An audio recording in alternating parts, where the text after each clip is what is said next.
గ్రామ వార్డు సచివాలయ ఉద్యోగుల ఐక్యవేదిక రాష్ట్ర సెక్రటరీ జనరల్ విపంత్ నిఖిల్ కృష్ణ గారికి, అలాగే రాష్ట్ర కన్వీనర్ నా సోదరుడు తమ్ముడు అబ్దుల్ రజాక్ గారికి, కో చైర్మన్ అన్న భక్తుల అంకమరావు గారికి, అలాగే శ్రీధర్ రెడ్డి గారికి, రోజా ప్రకాష్ గారికి, పూన వెంకట సత్యనారాయణ గారికి, భాష గారికి, మన శంకర్కి, వెస్లీ గారికి, అలాగే కాకాజీ గారికి, అలాగే మిగిలిన సభ్యులకి, సభకి హాజరైనటువంటి ప్రతి ఒక్కరికి కూడా హృదయపూర్వకంగా శిరస్సు వంచి నమస్కారాలు తెలియజేసుకుంటా ఉన్నాను.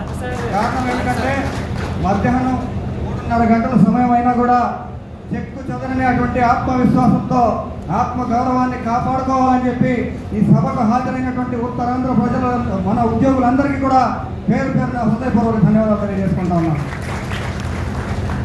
నేను మాట్లాడేది వాస్తవాలు ఉంటాయి.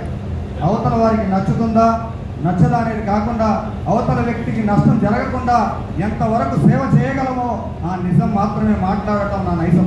6 ఏళ్ళైంది. మీరు నేను 62వ సంవత్సరం రిటైర్ అయ్యే చివరి రోజు కూడా నాకు కనుక అవకాశం ఉంటే నేను మాట్లాడగలిగే పొజిషన్లో ఉంటే ఉద్యోగి నష్టపోకుండా ఉద్యోగి జీవితం ఎలా బాగుండాలో దాని మీదనే మాట్లాడతాను. కారణం ఏంటో తెలుసా, నేను ఈ ఉద్యోగానికి వచ్చానంటే, మీరు ఈ ఉద్యోగంలోకి వచ్చారంటే మీ తల్లిదండ్రులు మీ కష్టం, మీ తల్లిదండ్రుల కష్టం, మీ తల్లిదండ్రుల కళ మీ కళ, మీరందరూ కూడా చదువుకొని ఉద్యోగాలు మీరు మీ కష్టార్జితంతో సాధించుకున్నారు తప్ప ఇక్కడ ఉన్నటువంటి వేదిక మీద ఉన్న నాయకులు లేకపోతే ఇంకొకరు చెప్తే మీరు ఉద్యోగాల్లోకి రాలా.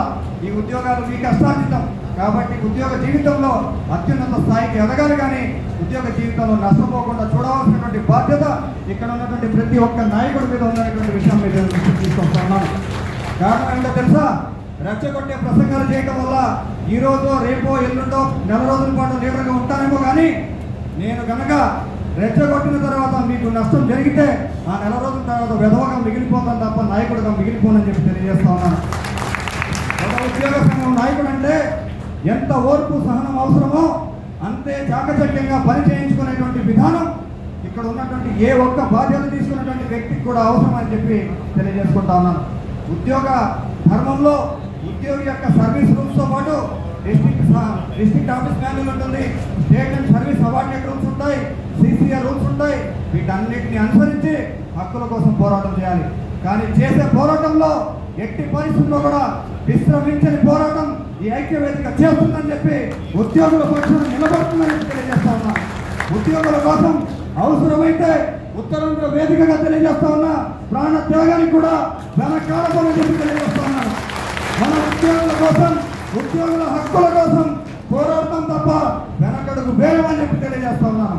ఈ క్రమంలో ఉద్యోగుల యొక్క భవిష్యత్తును దృష్టిలో ఉంచుకొని మా అడుగులో అడుగు వేస్తాం తప్ప రెచ్చగొట్టాలనో రెచ్చిపోవాలనో ముందుకెళ్ళమని చెప్పి తెలియజేస్తా ఉన్నాను. కారణం ఏమిటంటే ఉద్యోగుల సీనియర్ ఉద్యోగ సంఘం నాయకుడిగా కీర్తిశేషులు తోట సుధాకర్ ప్రసాద్ గారి గురించి 24 సంవత్సరాలైనా కూడా ఈ రాష్ట్రంలో ఉన్నటువంటి సీనియర్ ఉద్యోగ సంఘాలన్నీ కూడా ఆయన గుర్తు చేసుకుంటున్నాయంటే ఆయన యొక్క త్యాగం మీ అందరికీ కూడా తెలియాల్సినటువంటి అవసరం ఉంది. రెవెన్యూ సంఘం నాయకుడిగా, ఏపీ ఎన్జిఓ అసోసియేషన్ రాష్ట్ర ప్రధాన కార్యదర్శిగా, ఏపీ జేఏసీ చైర్మన్గా పనిచేసినటువంటి వ్యక్తి ఒక రాష్ట్ర వ్యాప్తంగా ఉన్నటువంటి ఉద్యోగ ఉపాధ్యాయ కార్మిక పెన్షనర్లకు సంబంధించినటువంటి సమస్యల మీద పోరాటం చేస్తూ వారు ప్రయాణం చేస్తున్నటువంటి వాహనంలో ప్రమాదానికి గురై అనుమానాస్పద స్థితిలో మృతి చెందినటువంటి ఘటన మీ అందరికీ కూడా తెలియజేస్తా ఉన్నాను.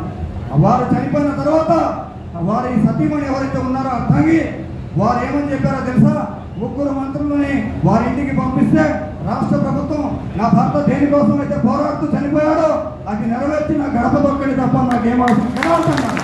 ఇలాంటి నాయకత్వం, ఇలాంటి ఆదర్శం గ్రామ వార్డు సచివాలయ ఉద్యోగులకు అవసరం తప్ప కేవలం మాటలు చెప్తూ రెచ్చగొడుతూ మిమ్మల్ని అందరినీ నష్టపోయేటట్టు చేయడం అనేది ఈ ఐక్యవేదిక ఎట్టి పరిస్థితుల్లో కూడా చేయదు అని చెప్పి మరొకసారి మీ అందరికీ తెలియజేస్తా ఉన్నాను.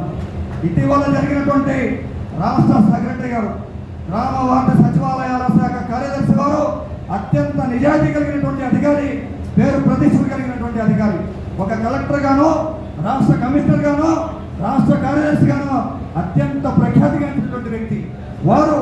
కాటమనేని భాస్కర్ సార్ ఎవరైతే ఉన్నారో వారితో మేము సమావేశమైన సందర్భంలో గ్రామ వార్డు సచివాలయ ఉద్యోగులకు సంబంధించిన మా సోదరులు చెప్పినటువంటి విషయాలు, దాంట్లో ఆత్మగౌరవ సమస్యకు సంబంధించిన డోర్ టు డోర్ ఏవైతే విధులు వాలంటీర్ల విధులు మనం నిర్వర్తిస్తూ ఉన్నామో వాటి మీద తప్ప ప్రతి అంశం మీద కూడా మరొక్కసారి చెప్తా ఉన్నా, మాట చెప్పిన తర్వాత చాలా స్పష్టంగా చెప్తా, చెప్పిన తర్వాత వెనక్కి తీసుకోం.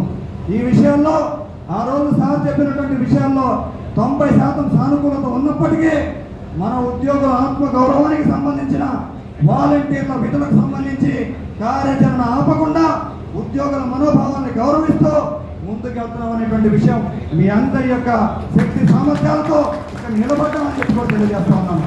అదే రకంగా ఉద్యోగులు ప్రశ్నించాల్సింది నాయకుల్ని కాదు, సమస్యని ప్రశ్నించాలి. ఉద్యోగ నాయకులు ప్రభుత్వంతో కాదు చేసేది పోరాటం, సమస్యల మీద ఉద్యోగుల పక్షాన పోరాటం చేస్తున్నారు. అవునా కదా? ఉద్యోగ నాయకులు దేని మీద పోరాటం చేస్తారు? ఉద్యోగులకు సంబంధించినటువంటి సమస్యల పరిష్కారం కోసం పోరాటం చేస్తారు తప్ప ఉద్యోగులు ప్రభుత్వంతో పోరాటం చేయలేదనేటువంటి విషయం మరొకసారి తెలియజేస్తా ఉన్నా.